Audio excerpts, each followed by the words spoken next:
بسم اللہ الرحمن الرحیم۔ تحصیل النحو کی تمرین نمبر 66 منادہ میں خوش آمدید۔ کچھ جملے ہم نے گزشتہ سبق میں کر لیے ہیں، کچھ جملے ہیں جن کا ترجمہ، ترکیب اور حرف ندا اور منادہ کے بارے میں وضاحت ہم انشاءاللہ آج کی اس تمرین میں کریں گے۔ جملہ دیکھیں، یا ایھا الشاب اغتنم شبابک، اے نوجوان اپنی جوانی کو غنیمت سمجھو۔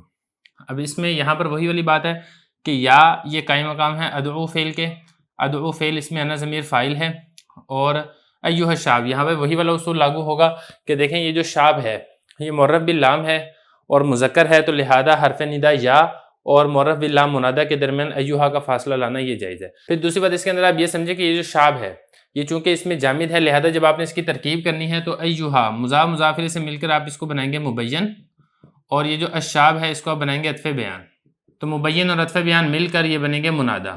آپ اس کو منادہ کہہ لیں جو کہ مفعول ہے ادعو فعل کا، تو ادعو فعل اس میں انا ضمیر فاعل اپنے منادہ سے مل کر یہ سارے کا سارا بن جائے گا ندا۔ اور جواب ندا کیا ہے؟ جواب ندا یہ ہے اغتنم فعل اس میں انت ضمیر فاعل، شباب مضاف، کاف ضمیر مضاف الیہ، مضاف مضاف الیہ سے مل کر اغتنم کا مفعول ہے، اغتنم فعل اپنے فاعل اور مفعول سے مل کر جملہ فعلیہ انشائیہ ہو کر یہ بن جائے گا جواب ندا۔ تو ندا اپنے جواب ندا سے مل کر جملہ ندائیہ انشائیہ ہوگا۔ آگے دیکھیں، یا ذا الشیبۃ لا تظہر عن الموت۔ ایک چیز آپ یہاں پر اور خیال کر لیں کہ الشاب یہ اس کے اوپر آپ نے ضمہ اس لیے پڑھنا ہے کیونکہ منادہ مفرد معرفہ ہو تو مبنی بر ضم ہوتا ہے، لیکن یہ محلاً منصوب ہے۔ منصوب اس وجہ سے ہے کیونکہ یہ منادہ بن رہا ہے، اور منادہ یہ ادعو فعل کے لیے مفعول واقع ہوتا ہے۔ دوسرا جملہ دیکھ لیں، یا ذا الشیبۃ لا تظہر عن الموت، اے بڑھاپے والے اپنی موت سے غافل نہ ہو۔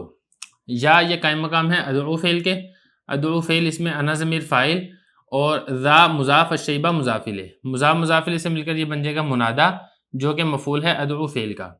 تو ادعو فعل یعنی یا حرف ندا اپنے منادہ سے مل کر یہ بن جائے گا ندا، اور جواب ندا کیا وہ یہ ہے لا تظہر فعل اس میں انت ضمیر اس کے لیے فاعل ہے، ان حرف جر موت مجرور، جار مجرور مل کر لا تظہر فعل کے متعلق ہے، فعل اپنے فاعل اور مفعول سے مل کر جملہ فعلیہ انشائیہ ہو کر اس ندا کے لیے بن جائے گا جواب ندا۔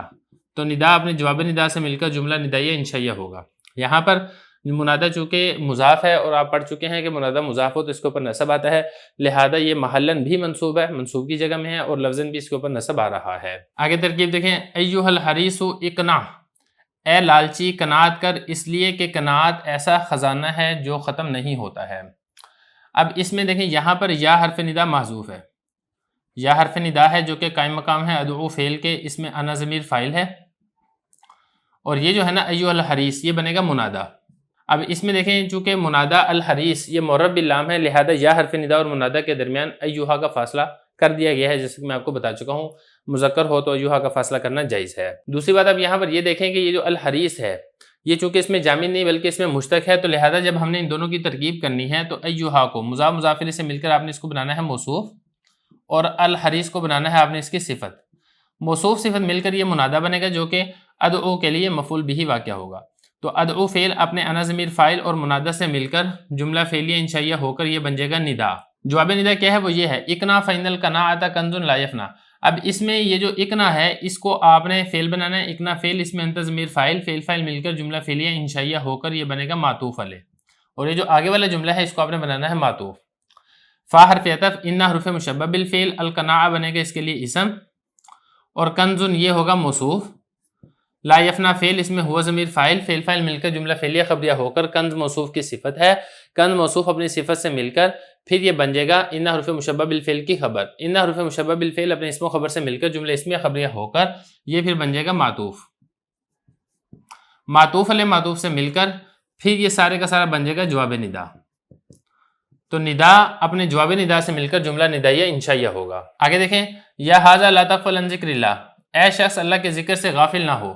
یا قائم مقام ادعو فعل کے ہے، ادعو فعل اور اس میں انا ضمیر فاعل، اور ھذا یہ منصوب ہے اور اس کے لیے مفعول بھی واقع ہوگا، یہ منادہ ہے، تو حرف ندا اپنے منادہ سے مل کر یہ بن جائے گا ندا، جملہ فعلیہ انشائیہ ہو کر ندا، اور یہ جو آگے ہے لا تغفل عن ذکر اللہ یہ بن جائے گا جواب ندا۔ لا تغفل فعل اس میں انت ضمیر فاعل ہے، ان حرف جر ذکر مضاف، لفظ اللہ مضاف الیہ، مضاف مضاف الیہ سے مل کر ان جار کا مجرور، جار مجرور مل کر لا تغفل فعل کے متعلق ہے، لا تغفل فعل اپنے فاعل اور متعلق سے مل کر جملہ فعلیہ انشائیہ ہو کر یہ بن جائے گا جواب ندا۔ تو ندا جواب ندا سے مل کر جملہ ندائیہ انشائیہ ہوگا۔ آگے دیکھیں، یا رحمان ارحمنا، اے رحم کرنے والے ہم پر رحم کر. یا قائم مقام ادعو فعل کے، انا ضمیر اس میں فاعل ہے، رحمان یہ منادہ ہے. لفظوں کے اعتبار سے اس کے اوپر ضمہ آ رہا ہے کیونکہ منادہ مفرد معرفہ ہو تو مبنی بر ضم ہوتا ہے، لیکن محلاً یہ منصوب ہے کیونکہ ادعو کے لیے مفعول واقع ہو رہا ہے. تو ادعو فعل اپنے فاعل اور منادہ مفعول سے مل کر جملہ فعلیہ انشائیہ ہو کر یہ بن جائے گا ندا. ارحم فعل اس میں انت ضمیر فاعل اور نا ضمیر مفعول، فعل اپنے فاعل اور مفعول سے مل کر جملہ فعلیہ انشائیہ ہو کر یہ بن جائے گا جواب ندا. تو ندا جواب ندا سے مل کر جملہ ندائیہ انشائیہ ہوگا. آگے دیکھیں، یاد الجلال والاکرام، یا قائم مقام ہے ادعو فعل کے، اس میں انا ضمیر فاعل، ذا مضاف ہے، الجلال معطوف علیہ، واو حرف عطف، الاکرام معطوف. معطوف علیہ معطوف سے مل کر ذا مضاف کے لیے بنے گا مضاف الیہ، مضاف الیہ سے مل کر یہ بنے گا منادہ جو کہ مفعول ہوگا ادعو کا. تو ادعو فعل اپنے فاعل انا ضمیر اور منادہ سے مل کر جملہ فعلیہ انشائیہ ہوگا. آگے چلیں، یا ایھا الکافرون لا اعبد ما تعبدون، اے کافروں میں عبادت نہیں کرتا ہوں ان بتوں کی جن کی تم پوجا کرتے ہو. اب اس میں دیکھیں یہ جو الکافرون ہے منادہ معرفہ ہے، معرب باللام ہے، تو لہذا اس منادہ اور یا حرف ندا کے درمیان ایھا کا فاصلہ لے کر آیا گیا ہے. پھر اس میں ایک اور چیز کا خیال رکھیں کہ جو الکافرون ہے یہ چونکہ اس میں جامد نہیں بلکہ اس میں مشتق ہے، لہذا جب آپ نے ترکیب کرنی ہے تو آپ نے ایھا کو بنانا ہے موصوف اور الکافرین کو بنانا ہے صفت. میں اس کی ترکیب بھی کر دیتا ہوں. یا یہ قائم مقام ہے ادعو فعل کے، اس میں انا ضمیر فاعل ہے، ایج مضاف، ہا ضمیر مضاف الیہ، مضاف الیہ سے مل کر یہ بن جائے گا موصوف اور الکافرون ہوگا اس کی صفت. موصوف اپنی صفت سے مل کر یہ بنے گا منادہ جو کہ مفعول ہوگا ادعو فعل کا. ادعو فعل اپنے فاعل انا ضمیر اور منادہ مفعول سے مل کر جملہ فعلیہ انشائیہ ہو کر یہ بن جائے گا ندا. اور یہ جو آگے ہے لا اعبد ما تعبدون یہ بنے گا جواب ندا. وہ کیسے؟ لا اعبد فعل ہے، اس میں انا ضمیر فاعل ہے، اور یہ جو ہے نا ما تعبدون یہ اس کے لیے مفعول ہے. میم الف ما اسم موصول ہے، تعبدون فعل واو ضمیر فاعل ہے، فعل فاعل مل کر جملہ فعلیہ خبریہ ہو کر میم الف ما اسم موصول کے لیے صلہ ہے، موصول اپنے صلہ سے مل کر لا اعبدو کے لیے مفعول ہے. تو لا اعبدو فعل اپنے فاعل اور مفعول سے مل کر جملہ فعلیہ خبریہ ہو کر پھر یہ ندا کے لیے بن جائے گا جواب ندا. تو ندا اپنے جواب ندا سے مل کر جملہ ندائیہ انشائیہ ہوگا. کچھ جملے ہو چکے ہیں، کچھ جملے اس میں رہتے ہیں، وہ ہم انشاءاللہ اس سے اگلی تمرین میں کریں گے.